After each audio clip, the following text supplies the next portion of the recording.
Haraku was a loser with a life so unfortunate that God decided to send him to another world with a god-like farming skill. With his new powers, Haraku decides to live a peaceful life on his farm and invites all kinds of monsters and beast girls to live with him. It all starts with Haraku passing away and meeting God, who then apologizes for the horrible life he had and offers to give him a brand new one of his choosing. After he asks for a life with fewer people where he can pursue his dream of owning a farm, God blesses him with a divine farming tool and sends him to a completely different world. Minutes later, he wakes up in the middle of a forest, and he decides to focus on enjoying this new healthy body as well as the divine farming tool, which can take any form he wants. Afterwards, he sets out to find food and uses the trunk of a large tree as shelter to avoid monsters. With no streams or ponds around, he turns the farming tool into a shovel and continues digging until he finally finds some water. With that out of the way, he spends the following days building up his house and eventually learns to hunt demon rabbits for food before learning that the farming tool can grow any crop or fruit he imagines. Soon after this, he notices two injured wild dogs lurking outside the house, so he decides that the best course of action is to take them in. After also realizing that one of them is pregnant, he moves them into the house and goes back to sleeping in the tree trunk. Meanwhile, in a restaurant on the other side of the forest, a hot vampire has just decided to make her life a little more interesting by traveling deeper into the forest on her own. Shortly after this, God decides to check on Haraku to make sure he is enjoying this new life. However, after realizing that he sent our clueless protagonist to the center of the forest of death, he panics and prepares an apology speech for when he ends up as a traumatized soul again. Meanwhile, with winter slowly rolling in, Haraku gets worried and proceeds to spend the following days stacking up as many supplies as possible. But the cold still remains an issue until the day a spider 3 times his size shows up on the farm and appeases him by making clothes out of her web. In exchange for permission to live in the main tree, she whips up several outfits and clothing items to keep him warm just before the snow finally hits. However, Haraku realizes that his main problem is loneliness since he still hasn't found anyone to talk to. Much later, the weather improves significantly, and he gets surprised to see that the puppies have already grown big enough to head out on their own. Just as he tries to adapt to life without them, they return with partners to start an even larger family. While working the farm one random afternoon, he hears Zabuton sounding the alarm and rushes out with one of the dogs to find a little girl named Lou crouched in front of a tree looking helpless. Naturally, he ignores the fact that all the other dogs seem to hate her and gets closer, so she pounces and quickly drinks some of his blood. After transforming into a plot-heavy baddie way hotter than Prime Nezuko, Lou thanks him for the blood, but then the dogs suddenly take turns attacking her until she loses enough blood and returns to her smaller form. Minutes later, he learns that she actually attacked one of them, but still decides to serve as her blood bank since he has been starved of touch for months. After she regains her energy, he takes her back to the farm and spends the rest of the day showing her around before inviting her into his place for the night. At first, they mostly chat about the crops he has been growing and how he never even realized that the forest was dangerous. However, after she mentions having to travel so she can continue her research, he drops to his knees and begs her to move in with him. After he explains how lonely living on the farm has been, she accepts it and explains that she has also been on the run because a bunch of nobles want her research for themselves. The next morning, she finds him on the farm and explains that she chose to remain small because he loses control anytime she transforms into a juicy hottie. While they continue chatting, another hottie named Tia finds the same restaurant Lou visited to ask about her. Days later, Lou wakes up looking more stressed than when the dogs captured her, so Haraku thinks back on how she spent the last few days helping improve the place with her magic. While having lunch afterwards, she noticed that the food had no taste and asked why, so he explained how hard it had been to find salt. Upon hearing this, Lou froze in shock and asked if his eyes were defective because there is a layer of salt right beneath the ground, which he should have seen while digging the well. As he starts feeling grateful to finally have someone to talk to, she asks if he has any plans for the day, so he takes her into the farm to see the fruit trees he planted. After explaining how long they might take to grow, he starts thinking of a way to make green tea, but then Zabuton suddenly sounds the alarm again, so they rush into the forest and find Tia about to get ripped to shreds by the dogs.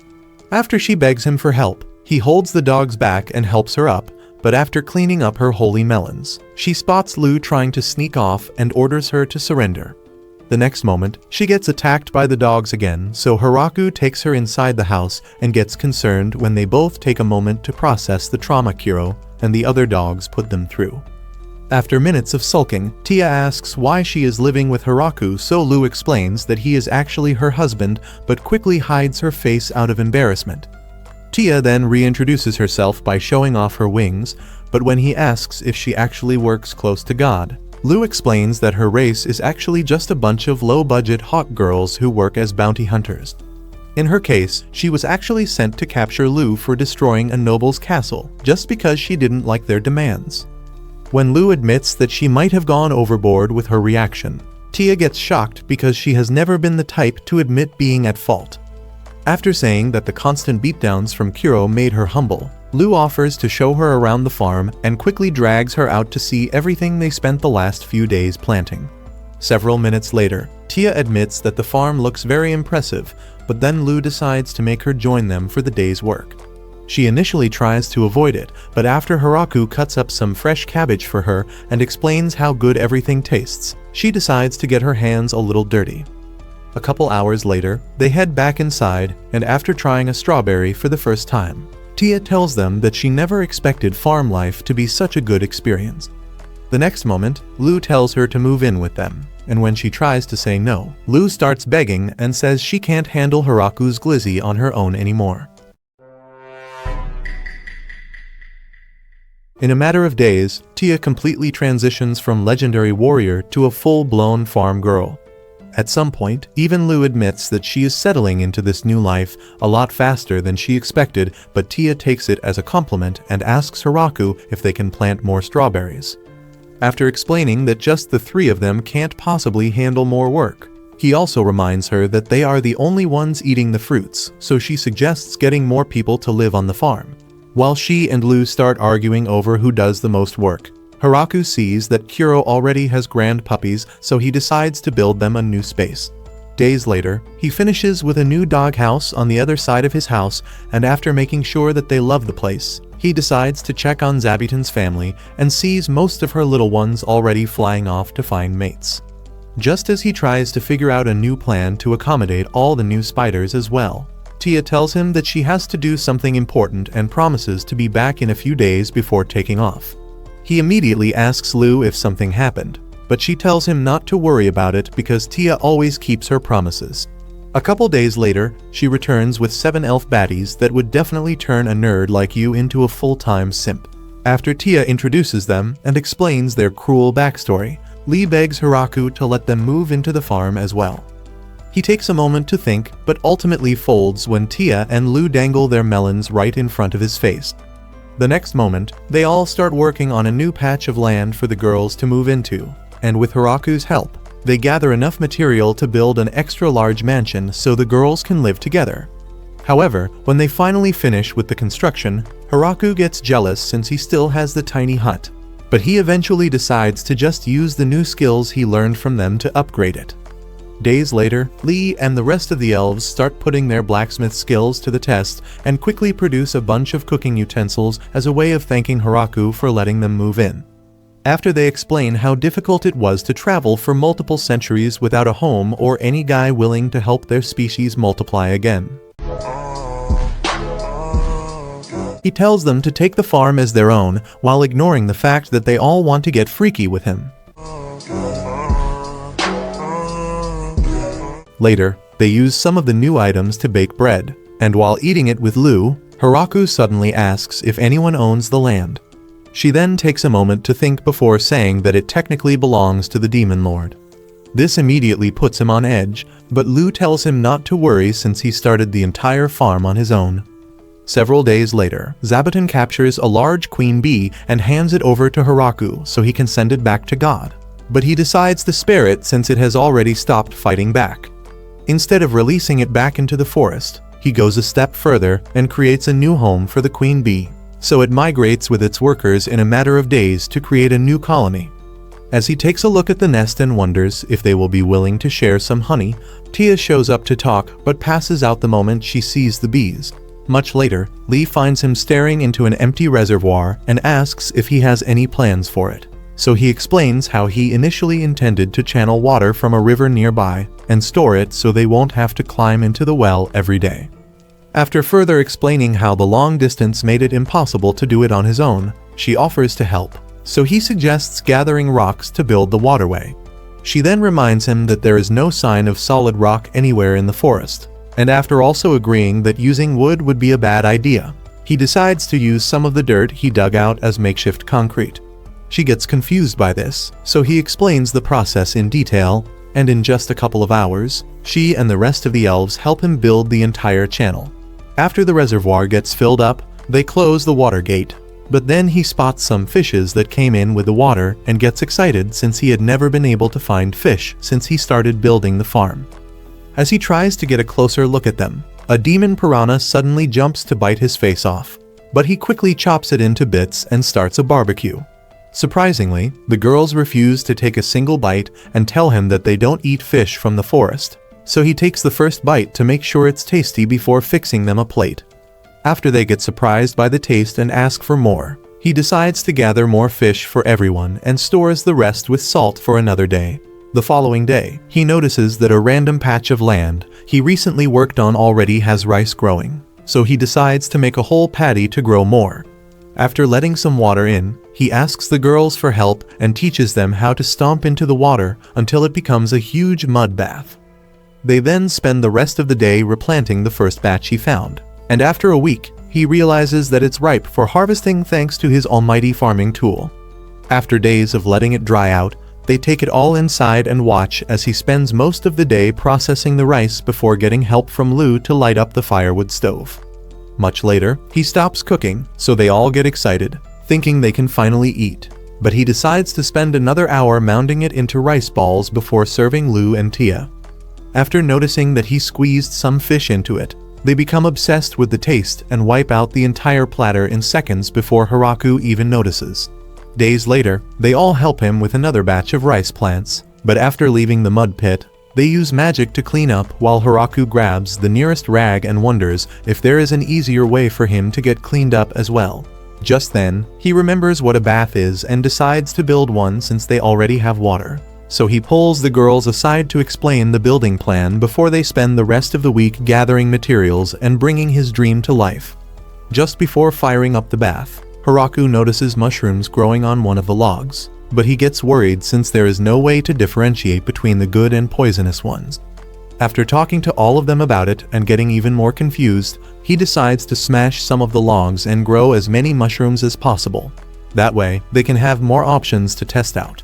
Much later, he calls everyone to the bathhouse to explain how it works, but they all tell him to demonstrate it instead. So he strips down and covers his woodpecker with a towel before explaining how they are meant to use each room. Moments later, the feeling of soaking in warm water causes him to become delirious, and by the time he finally wakes up, he sees all of them in the bath as well and immediately hides his supercharged meat saber. The next day, he checks on the mushrooms and decides to think of a new dish to make with them. Much later, Kuro and the other dogs return with 5 new elves, and after they introduce themselves, Tia explains that they all used to travel together many years ago. After Hiraku agrees to let them move in as well, Tia gets excited to upgrade the houses and says they also have to start breeding as soon as possible. While Hiraku remains lost in delusion as he still hasn't realized that they want to ride his magic stick, Kuro watches from a distance and fears that his master is even more dangerous than Prime Johnny Sins. A long while ago, he was the strongest wolf in the entire forest, but that was until Alice defeated him and turned the once powerful loner into her obsessed partner. What started out as a beautiful love story deep in the forest turned sour after she got pregnant and was too weak to fight when a feared predator called the grappler bear showed up. By luck, they managed to escape with their lives but ended up traveling deeper into the forest since they were no longer the formidable wolf couple every other creature feared. Soon after this, they found Hiraku and were puzzled by the amount of limitless energy leaking out of his farming tool. However, the real shock set in after he started sharing his food and gave them a place to stay, so they decided to make him their master and started growing a family under his care. Several weeks later, Hiraku and the girls finally complete the new mansion. So he heads inside with Lu, Tia, and Lee for a tour of the place since they spent more time setting up the inside while he only gathered materials. After showing him the new living and dining rooms, they head down to a large cellar he dug up and decide to use it primarily for storing food. Soon after this, they all get excited to check out their individual rooms. But Hiraku gets intrigued by one particular room at the corner of the building since it's the only one with a large bolt outside. On getting there, he takes one look inside and realizes that it's the room where they intend to take turns riding his Magnum. So he quickly shuts the door and decides to act like it doesn't even exist. While they all continue getting settled into the new space, he decides to set up new statues of the dogs at the entrance just to make the whole thing come together nicely. The following day, the girls get back from the usual farm work and ask if he has already decided on what they are going to eat. So he shows them all the ingredients laid out and tells them about curry since they probably never heard of it before. When Lu suddenly panics because of an ingredient that sounds a lot like her name, he takes them out to the farm for a masterclass on spices and carefully explains what each one is used for. However, just as he finds some cilantro leaves, the dogs get excited to try some until they get close enough to sniff it and immediately take off running. Upon seeing this, Lu and Tia decide to do some research on it, because there is no record of an item that scares off inferno wolves.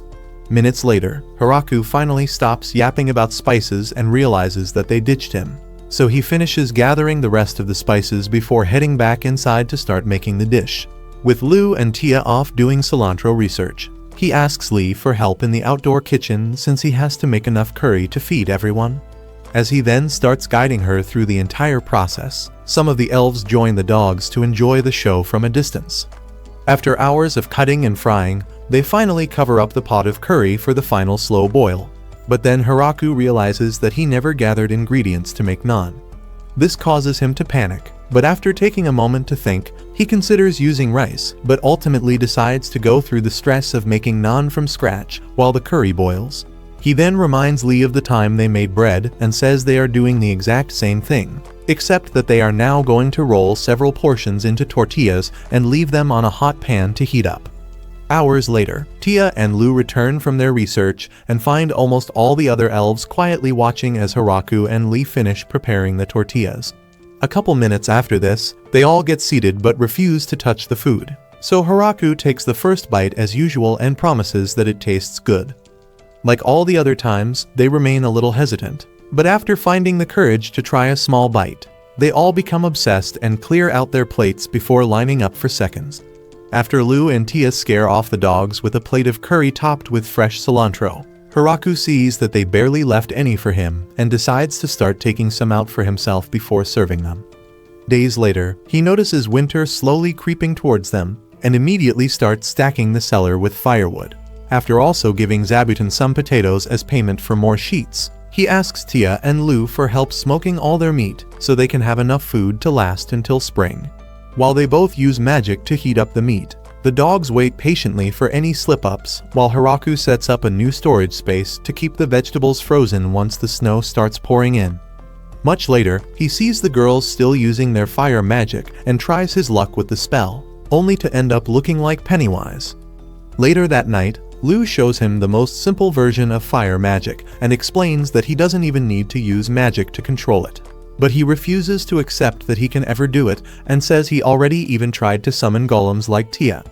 After she explains that Tia's magic is actually extremely high-level stuff, he thanks her for choosing to live with him and says they are all extremely talented and amazing, while he only walks around every day looking for new recipes to cook up. Lu then tells him to stop thinking that way because he is the most amazing one among them, but he gets shocked by this and asks how. She then explains how insane it is that he survived all on his own in the Forest of Death, and further says no one has ever achieved such a feat. Several days later, snow completely covers the entire farm, so he heads out to check on the vegetables before taking the girls back inside to explain the board games he spent the last few days carving out for winter. After figuring out the rules, Lu challenges Tia to a game and gets hyped up to defeat her. But after minutes of playing, she realizes that Tia might just win and suddenly flips the game over. As she then fakes an apology and tries to avoid a rematch, Tia tells her not to bother and rewinds time on the board so they can finish the game. Hiraku then heads out to check on everyone else and gets shocked to see that the dogs are playing much better than the elves. Several minutes later, Lu gets tired of losing to Tia and decides to redeem herself by challenging Kuro. But he traumatizes her after their very first game together. As she ends up tweaking out in a corner, Hiraku starts paying close attention to Kuro and decides to get revenge for Lu by challenging him to mahjong. Minutes later, he also ends up in the corner with Lu and spends the rest of the day struggling to accept the reality of his own lack of talent. Days later, he decides to switch things up by introducing the girls to bowling, and after he tells them to see the pins as bad guys, they get excited to play and end up having a lot more fun than he expected. Months later, the snow finally melts away, so Hiraku and the girls step out to enjoy their first spring together. But Zabuton suddenly sounds the alarm, so they rush over and spot a massive wyvern heading right to the farm. As it starts roaring while hovering above them, Hiraku prays that it eventually leaves, but at that moment, it decides to blow them up. So Lu and Tia create a barrier to protect everyone. Despite this, some of its flames still rain down on the crops, so Lee and the other elves run off to stop the fire while Hiraku tries to figure out a solution. As Lu and Tia start to panic over not knowing what to do, Hiraku's farming tool suddenly transforms into a spear, so he throws it at the wyvern and blows off its wings. Upon seeing that it's still managing to stay up, he fires off the spear again and blasts a hole right through its spine, causing it to crash into the forest. Minutes later, they find its body, and after making sure it's dead, Hiraku asks if it was sent to attack them. Tia and Lu then explain how valuable such a rare wyvern is, and say there is no way someone would send it off alone into the forest of death. Hiraku then asks if they can eat it, and after learning that wyvern meat is actually a delicacy in their world, he takes it back home and spends the rest of the day cooking up a bunch of meals with the meat. While eating a couple minutes later, Lu asks Tia if she can block an attack from Hiraku's spear, so Tia reminds her that a wyvern is one of the strongest monsters on the planet.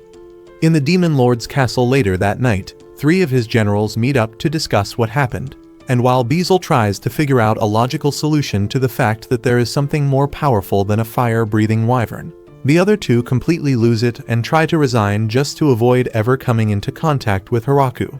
Around the same time, a dragon guide named Gucci warns a powerful dragon named Drime to avoid the forest because he is also no match for such an attack.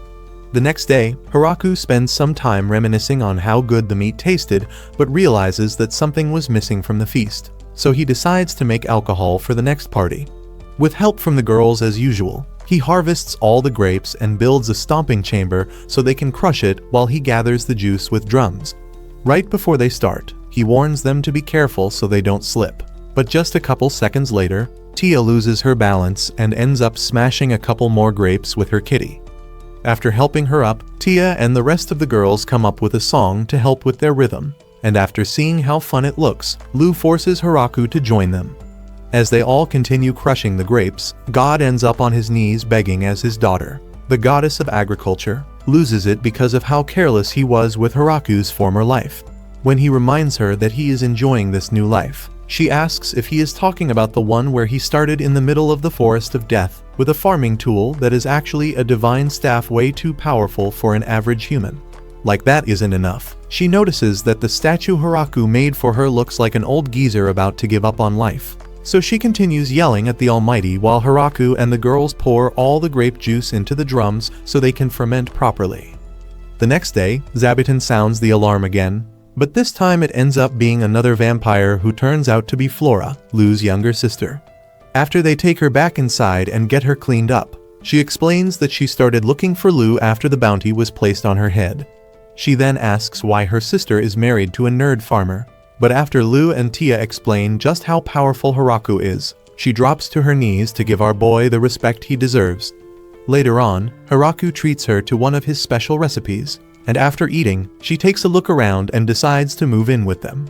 But since she still has a lot of work back home, she heads out but promises to be back as soon as she can. A month later, she returns with an army of maids to help around the mansion, and also brings a bunch of cows to make sure Hiraku never runs out of meat to make his amazing dishes.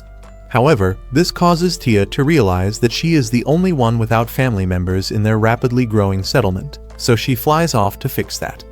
Hours later, she returns with 3 more angels as well as a bunch of lizardmen, who then present Hiraku with chickens as a thank you for letting them move in. Days later, Hiraku realizes that he barely has any work to do anymore, because the maids have completely taken over the general upkeep and kitchen duties. However, they all still struggle to make proper meals despite all his teachings, so he heads out to discuss patrol duties for Tia's sisters before checking in with the lizardmen as well. The next day, Lee shows up with every wandering elf she could find in the forest, and after welcoming them, Hiraku asks why there are no guy elves, so she explains how none of the guys survived. When Lee tells him not to worry since they can now start making more, he gladly wishes them luck while still remaining oblivious to the fact that they all want the D. Much later, he summons representatives from every species for a meeting so they can decide on a name for the settlement since it went from being his little farm to a small town. Anne then suggests calling it the Village of Death after the forest, but he refuses and continues brainstorming until Zabuton directs him to the door to remind him of how it all started. Hours later, he gathers everyone for a party and decides to call it the Great Tree Village before telling them to drink as much wine as their livers can handle. Later on in the night, Tia's last remaining brain cells start fighting to keep her sanity intact, so Hiraku joins her at the table to make sure she hasn't lost it and decides to make one last toast to the life they are all building together. Days later, Hiraku returns to life as usual on the farm and becomes convinced that his new role as mayor of the village doesn't really mean much until one of Tia's subordinates shows up to tell him about a messenger from the demonic continent seeking an audience with him. Minutes later, Hiraku introduces himself to Beezle, who then offers him a special potion as a gift before asking for the status of their land. Upon hearing this, Hiraku immediately thinks back to the day Lu told him that they were under the Demon Lord's jurisdiction. After realizing that Beezle either wants to discuss tax payments or chase them off the land, he offers them 10% of every harvest but says they can only come to take it once every year. Beezle's surprised reaction to this causes Hiraku to think he said the wrong thing, but after Beezle gladly accepts his terms, they head inside to finalize the agreement before Hiraku sends Beezle off with a gift. He then asks the girls if it went well, since he has no idea how they negotiate these things, so they explain that villages and settlements like theirs usually pay at least 50% to the Demon Lord and commend him on being able to get such an agreement. While Lu celebrates the potion they got from Beezle, he explains what happened to Gratz and Ragnan, who both freeze in shock upon hearing that the vampire princess and the strongest angel are both working for Hiraku. After Beezle tells them to be careful of the gift Hiraku gave him, Gratz grabs one of the apples and knocks it down without a care in the world, so Beezle decides to also give it a try. But then he realizes that the silk used in making the wrapping cloth is the same one produced by the legendary demon spider. Upon hearing this, Ragnan decides to quit his job and runs off. Early the next day, Hiraku gets summoned to see another visitor, but this time it ends up being Drime, the legendary king of Dragon, and Gucci. After welcoming them to the village and accepting their gift, Hiraku apologizes in advance because he won't be able to serve Drime anything, but then Gucci reminds him to use his human form. Hours later, Drime gets wasted after several cups of wine, so Gucci reminds him that they have a responsibility to get back home safely. After he eventually agrees to leave, Hiraku sends them off with a large bag filled with gifts before thinking hard about how to receive guests better. The next day, he calls Lee and Tia for a meeting and explains the need for a better space to house guests, so they all agree to build a new house for situations where they have more than one guest who might want to spend the night. After days of building, Hiraku also sets up a new bell so Zabuton can give a different signal when the visitor is not hostile or someone to be worried about. He then decides to have Tia and Lu serve as the welcoming party for any guest, but Anne refuses and makes him take some of the lizardmen for extra safety. Days later, a bunch of beastmen shows up led by Garf, and after introducing himself, Garf explains that they are just looking to trade. Just as Hiraku tries to welcome them, Lu steps up and asks if his group is the only one they should be expecting. After Garf says yes, she gives Kuro and the other dogs the signal to find all the beastmen hiding in the woods. She then warns Garf not to lie anymore before taking them into the guest house and locking them inside. Upon seeing this, Hiraku asks why they are treating them this way, so Tia reminds him that every other guest they have had brought gifts, which means Garf and his men might have evil intentions. The next morning, Hiraku notices that Anne isn't putting any effort into making their meals, so he asks why, and she explains that it's because they didn't bring any gifts like proper guests. After much persuading, he convinces her to at least serve them some wine and says they have to be kind until Garf and his men give them a valid reason not to. Minutes later, he asks Garf for details about their village, and as he starts explaining it, Tia uses the opportunity to ask one of the beastmen why they were hiding. After he explains that they usually leave some troops outside during trips, so someone can make it back to the village in cases where they meet hostile people. This causes them to realize that they never had any bad intentions, so Hiraku agrees to trade with them and takes Garf aside so they can discuss in more detail. Garf then explains that they can only trade with goods since they don't have a currency, and after Hiraku agrees to it, he asks them to bring the first items because they don't have enough resources to take another trip. After giving it some thought, Hiraku agrees and decides to use Kuro and the other dogs, so Garf and his men prepare to head out. He then apologizes for not bringing gifts and explains that they are just not used to such customs because their village is actually poor. A couple days later, Drime offers to help them make the trip to the Howling Village in exchange for more wine, and Tia decides to go to Hiraku's place since it would be a bad look if he takes the trip on his own. Much later, she returns and explains how the trade went before telling Hiraku that the beastmen want to send 20 hotties over to live with them. After giving it some thought and realizing that he is still the only significant guy in the village, he agrees on the condition that they have to send 3 young men as well. The next day, a hot beast girl named Sina shows up with the girls, and after welcoming them, Hiraku sees that they took his request for 3 young men a little too seriously.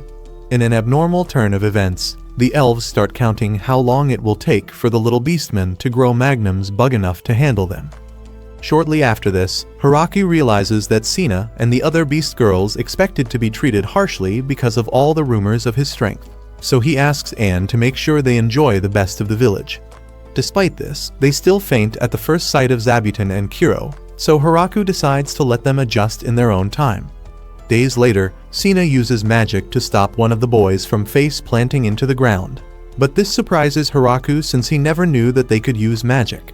After he asks and realizes that he is the only one with no affinity for magic, Sina tells him not to worry about it because the boys are also learning how to control their powers, but he quickly accepts that it will just never happen. Hours later, he returns to the farm to do what he does best, but a sudden earthquake rocks the entire village right before Granmaria drops in to tell him that a grappler bear and a viper are fighting. After wondering how a mere fight is capable of causing this much damage, he asks to be taken to them, so she flies him to the scene of the fight. Upon seeing that the bear and viper are both the same size as Godzilla, he asks her to take him closer at full speed and casually knocks them both out with a single attack. This causes the girls to realize that he isn't the weak farmer they once thought he was, but then he goes a step further and takes both the bear and the viper back home so they can use their meat for a new recipe. After hours of cooking, he serves up some of the bear meat, but after frying the viper, he gets obsessed with the fried chicken taste and decides to take a break to figure out how to make some mayo to go with it. At Flora's lab minutes later, he asks if she finally figured out an edible potion that fights off microorganisms, and after handing the bottle over, she asks for help with the miso recipe because she has spent the last few weeks blowing up the lab in an attempt to perfect it. After agreeing to help out, Hiraku first uses the potion and some extracted vinegar to make mayonnaise for the fried viper meat before carefully showing Flora the right steps to make vinegar. Hours later, they wrap it up and store it in the cellar so it can age for the next few months. But as he tries to explain how important this last step is, Lou shows up to tell him about some guests waiting to see him. Moments later, he meets an elder dwarf named Donovan and his 2 buddies, who then ask for some of their wine and proudly admit that they can't afford to pay for it. After the girls refuse to give it up for free, Donovan explains how they spent their entire lives traveling and perfecting the art of making liquor with various crops.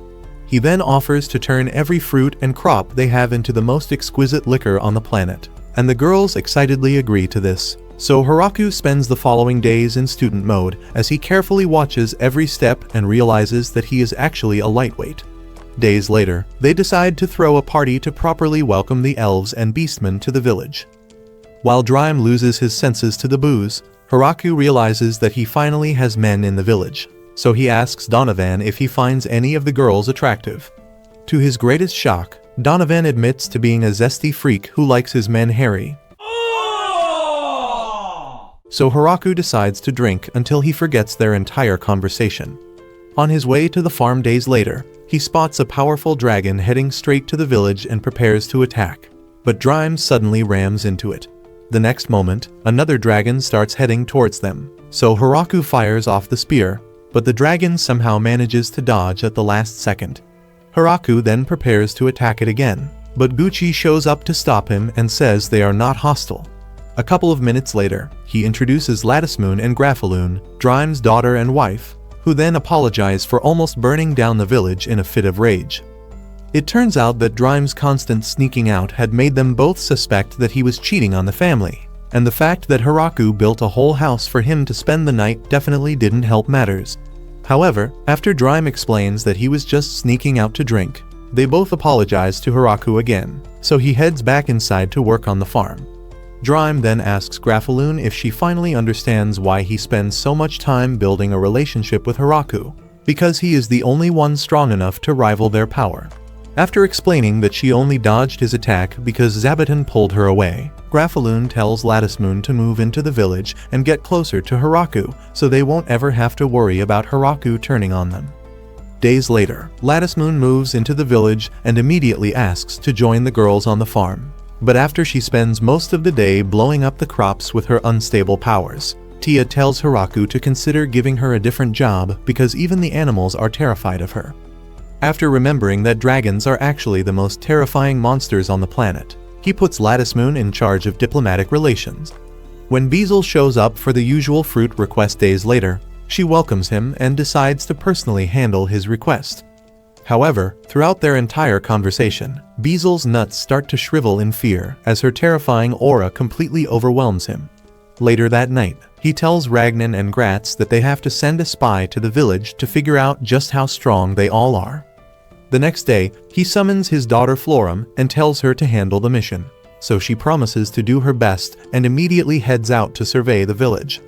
After several minutes of secretly watching them from the sky, she drops in and meets Latticemoon, who then welcomes her to the village and offers to give her a tour. Unfortunately, one of the angels informs her of another guest, so she leaves to meet them while Florum continues investigating the village. After hours of getting terrified by the amount of powerful creatures working together, she wonders what kind of god-level beast must be controlling them. But then Hiraku shows up and asks if she is lost. She immediately dismisses him, thinking he is a weak human, but after meeting up with Latticemoon later on and learning that he is the mayor, she nearly passes out and freaks out the next time she sees him on the farm. Days later, Hiraku starts to realize that the slime they brought in to clean up waste produce has been multiplying. But he decides to overlook this until one particular slime drinks an entire barrel of wine at once. The girls immediately lose it and collectively vote to burn it alive, but Hiraku asks them to act civilized and punish it with a timeout. Afterwards, they all still insist that it deserves an even harsher punishment. But then Fromwell reminds them that slimes literally have no brain matter, meaning that it doesn't even know that it's getting punished. After giving it some thought, they all agree to let it join all the parties so it can always have enough wine to drink instead of targeting the barrels they stash for special occasions. Weeks later, the tiring feeling of working in autumn weather causes Hiraku to get unusually hungry, so he decides to cook up another hot pot with the girls. However, while eating it a couple of hours later, he wonders what it would taste like if it was a seafood hot pot, but the girls get confused by this and ask what he is talking about. Hiraku then explains it, and Lou immediately tells Flora to research it, while Tia gets terrified by the thought of eating a crab. After Fromwell tells them about a merchant she knows from the port town at the edge of the Demon Kingdom, Latticemoon decides to go check it out, so she offers to tag along in case she needs help finding the merchant. 3 days later, they return with Michael, the owner of the largest trading company in the port town, and after introducing himself to Hiraku, he presents their finest products. After Haraku accepts it, he asks for permission to be the one handling all foreign trades between the village and neighboring towns, but Lu steps in to ask why they should even consider it. He then promises to get them more than double the value for each of their products. And after hours of discussing in more detail, he decides to head out and asks to have another lengthy chat about their wine another day. At that moment, Lattice Moon yells at him for even thinking about it, and after almost getting a heart attack, he hides his fear and thanks Haraku for making time to talk. Lattice Moon then takes off to return him to the port town, and while Haraku and the girls discuss how he seemed awfully relaxed throughout the process, he thanks the gods for safely getting him out of the village. When the girls first arrived in the port town 3 days ago, he considered sending them to another merchant out of frustration. But a last-minute decision to see them first made him realize that he was about to make the fatal mistake of turning down General Beazel's daughter. After also realizing that Lattice Moon was the feared dragon he had heard horrific rumors about, he started praying for some miracle to escape dealing with them. But that was until he saw the fruits they brought as gifts and realized that he could make a fortune working with them. However, this dream of becoming an even richer businessman than he already was soon turned into a living nightmare as he kept meeting powerful beasts he never dreamed of seeing in this lifetime. While he continues thanking his stars that Lattice Moon is taking him back home, Haraku and the others enjoy the seafood hot pot and almost forget to leave some for Lattice Moon. Days later, Haraku finds another dragon just outside the village, but this time it starts taunting him until he decides to take it down. After intentionally throwing the spear right in front of it, it dodges but ends up leaving its wing wide open for him to land a second attack. Moments later, she transforms into a human form and begs him to stop attacking, so he asks why she was randomly blowing up the forest in the first place. Just then, Drime shows up and explains that Harukan is actually his older sister. But as he tries to defuse the situation, she asks why he would want to marry Lattice Moon off to Haraku and says that is why she came to fight him. Upon hearing this, Haraku asks Drime what she is talking about, but he immediately denies it and says it was just one of his drunk rants. However, Harukan refuses to accept it and says it's not fair that Lattice Moon gets to find a husband before her. So Haraku grabs her by the head and threatens to finish what he started if she doesn't clean up the mess she made in the forest. Later on, she joins them for a meal and realizes why Drime is so obsessed with the village.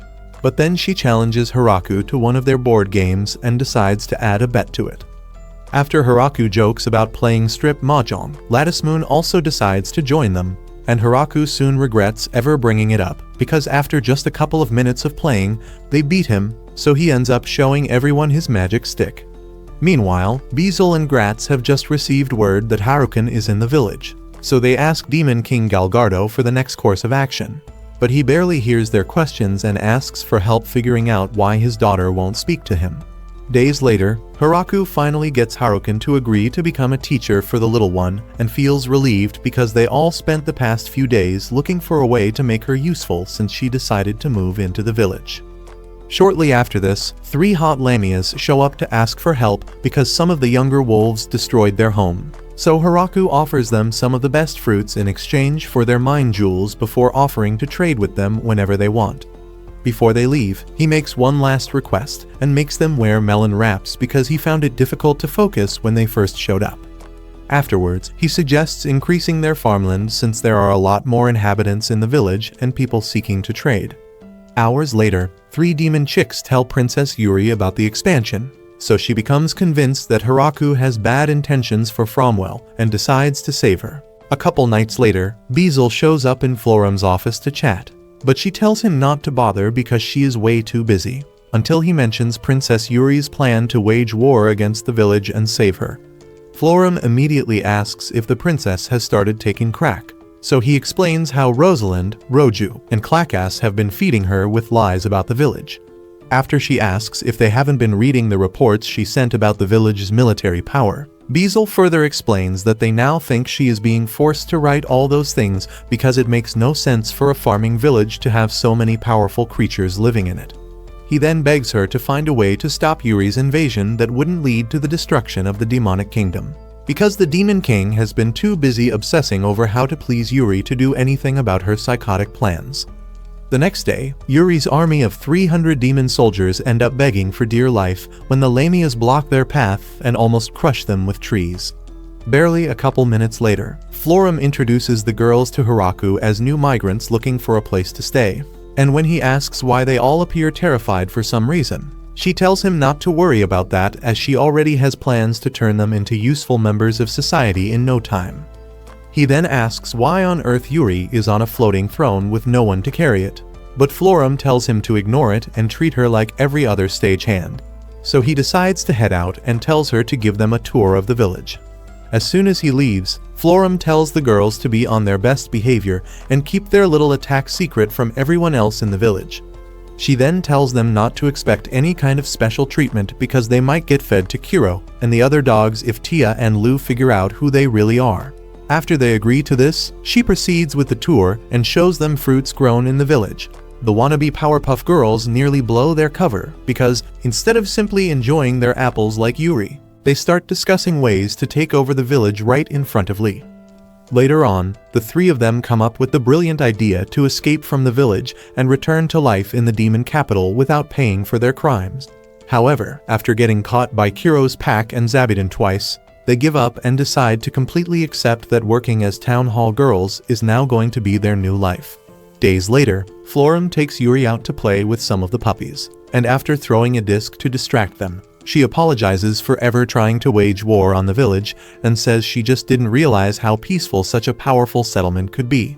After telling her not to worry about it, Florum asks why her dad did nothing to stop them. But Yuri stops her and starts yelling about how she stopped treating her like a childhood friend in the last few months. She further explains that the whole reason she started the campaign was because she thought Hiraku was holding her hostage. So Florum apologizes for not telling her about anything and promises to always keep her in the loop.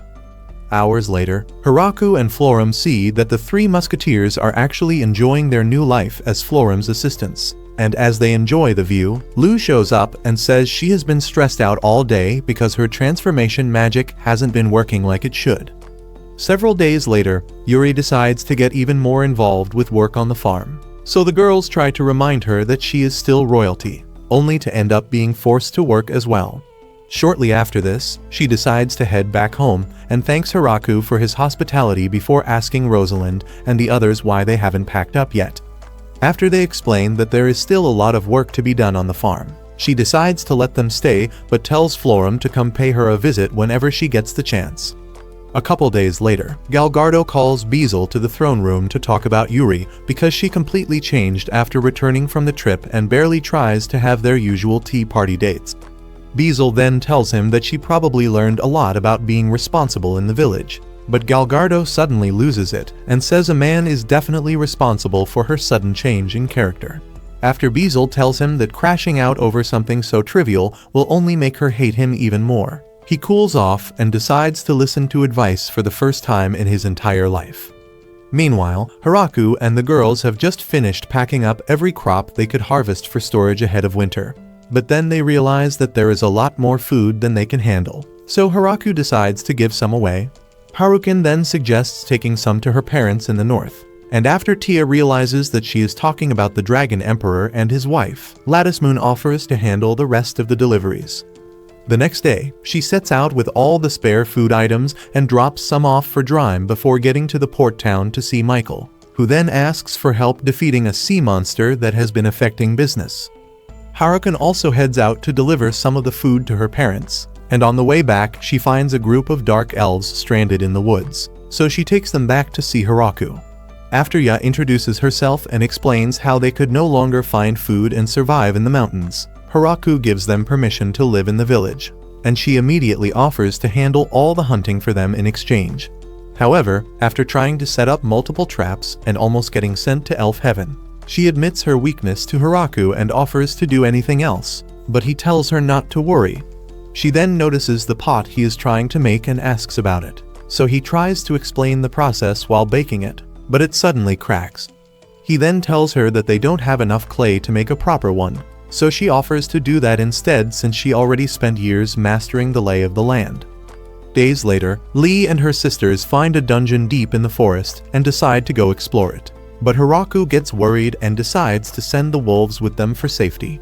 After they leave, he spends the rest of the day finishing up with the men's bathhouse and tries to enjoy his first private bath in ages. But the little beastmen jump in as well. To make matters worse, Florum finds Rosalind and the girls trying to sneak in with a bunch of beastmen. So she explains how completely weak and useless they are, just to remind them of the fact that Lou and every other magical baddie in the village can easily clap them for trying to ride Hiraku's magic stick before them. Days later, Lee and her elves return from the dungeon and tell Hiraku that they have to send a whole party back there to take down the viper living inside. When he asks why it's such a big deal to them, Dia explains that viper meat actually increases the chance of pregnancy for elves, and since they all plan to get freaky during the winter, it would be the perfect time to hunt one down. Over a week later, Hiraku decides to go check on Lou and gets surprised to see Sina and Tia already there. So he asks if she is okay. After she tells him not to worry and explains that it's just a little nausea, Sina asks if she has been craving weird fruits recently. She then admits to eating only some of the fruits, so Hiraku asks if it's something to worry about, but Sina tells him it's actually good news because their late-night workouts have finally paid off. Yeah, boy.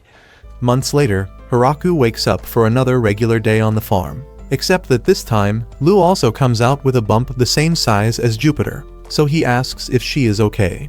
After she tells him to stop being so worried, he recalls how excited the whole village was to hear about the pregnancy and how unusually chill she was about the whole thing, forgetting that she was the one behind building the love room.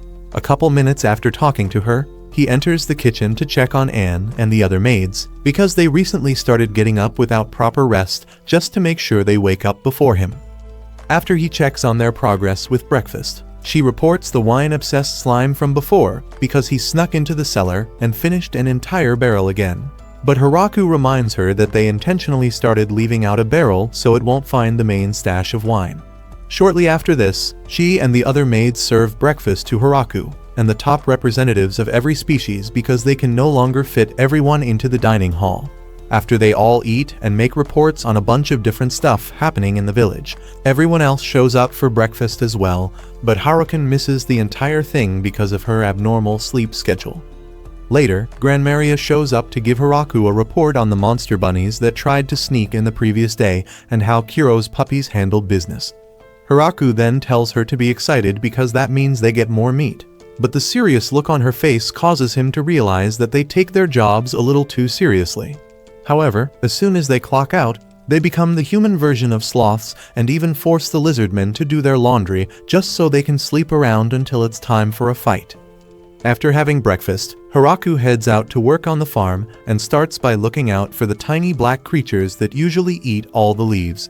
Luckily, the farming tools watering can mode comes equipped with monster pest repellent, so he spends most of the morning working the fields and eventually stops to take in the beauty of his work before taking a break for lunch.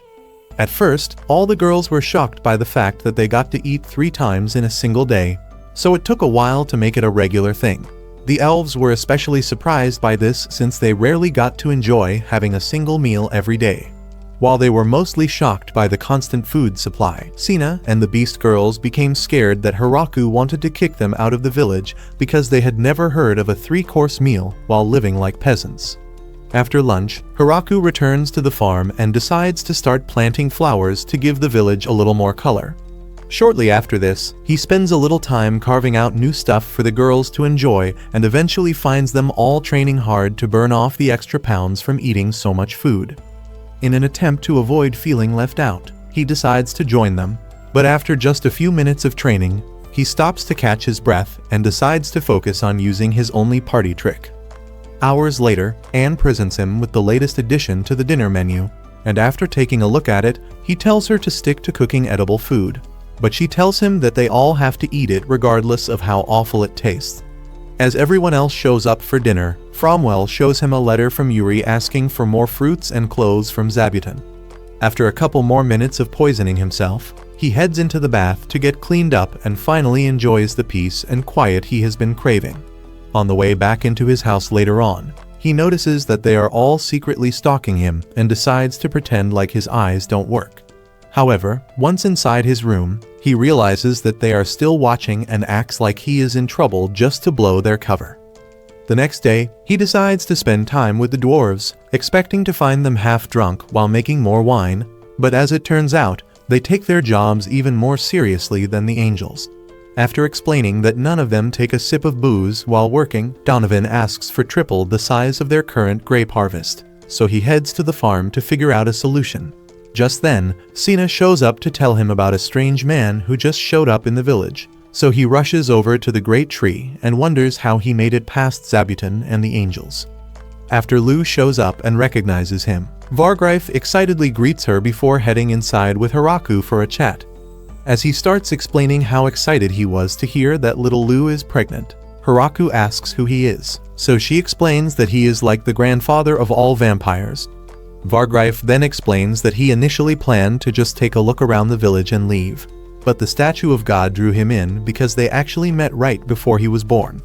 However, due to being over 4,000 years old, he constantly erases his memory to retain some level of sanity, which is why the statue Hiraku carved drew his attention.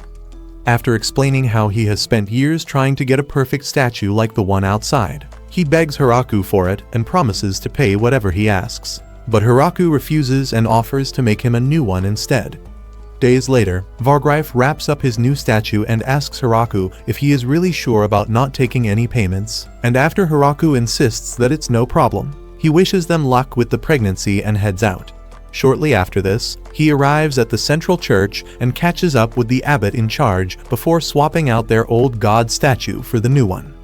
Days later, Lou receives a fancy piano as a gift from Vargreif. And after she spends most of the day playing it, Rosalind and the others sneak in to have a go as well. However, after opening it up, they get scared of spoiling something and beg Hiraku for a regular piano they can practice with, so he sends a special request to Michael. A little while after this, the girls receive their new, regular piano, and it becomes an instant hit in the entire village. But Hiraku quickly regrets buying it because they simply refuse to take a break from playing it. A few months later, Hiraku sends the girls off for lunch and completely forgets that he also needs food, so Lou calls him out of the fields to a spot under the trees and explains the importance of taking breaks. After she creates some ice for his tea, he thanks her for coming all this way just to join him, but asks if it's okay to spend so much time outside in her condition. She then tells him not to worry because the other girls explained that she actually needs the exercise. Despite this, Hiraku remains worried and wonders what it feels like to carry around a whole being for months. Later that night, Tia and the other girls also ask the same question after dinner, so Lou explains that it feels a lot like carrying 2 cabbages in her belly. Upon hearing this, they realize that she must be under a lot of stress and ask if there is anything they can do to help her feel better. But she tells them not to bother as they have already spent the last few months helping her with everything else. However, she does mention the fact that not being able to drink wine has become one of her greatest problems. Days later, Granmaria and the other angels beg Hiraku to sell off all their booze because Tia and the others decided to stop drinking just to share a little bit of Lou's pain. However, since they are all addicted to liver problems, it has caused a wave of depression to spread throughout the village. But Hiraku refuses and explains how difficult it is to make good booze before suggesting that they just keep it out of sight and let it age. Days later, Donovan and the other dwarves ask Hiraku if they have committed some kind of crime because no one wants to drink their wine again. Hiraku then explains the situation with Lou and the new plan to stash all the booze until after she gives birth, so they get excited to make even more and promise to do something special for Lou. Weeks later, all the girls take turns presenting Lou with presents and goodwill charms, and after they all leave, she shows Hiraku a mallet Donovan brought over. Just as he asks if they plan to pound the baby out of her, her water breaks, so he steps out to give her space while Tia and everyone else turns their mansion into a hospital. Minutes after sitting in silence and overthinking, Hiraku heads to the carved-out hole in the great tree and spends the rest of the night trying to get his thoughts under control. By morning, he rushes back inside and meets Alfred, their beautiful son. After getting a crash course on how to be a gentle father, he carries Alfred and promises to raise him to be a strong man. Weeks later, life returns to normal on the farm, but after a hard day of work, Hiraku takes a look around and realizes how far they have come from when he first found the tree, so he decides to do something special for everyone. Days later, he summons all the representatives and introduces them to the village's official currency.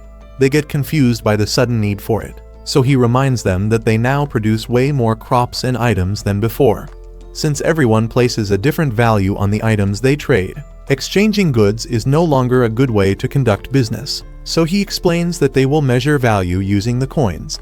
However, since it's not something they have ever done before, he decides to start by giving coins to the representatives and every major contributor to the village's growth, so they can use it to receive special items whenever they want.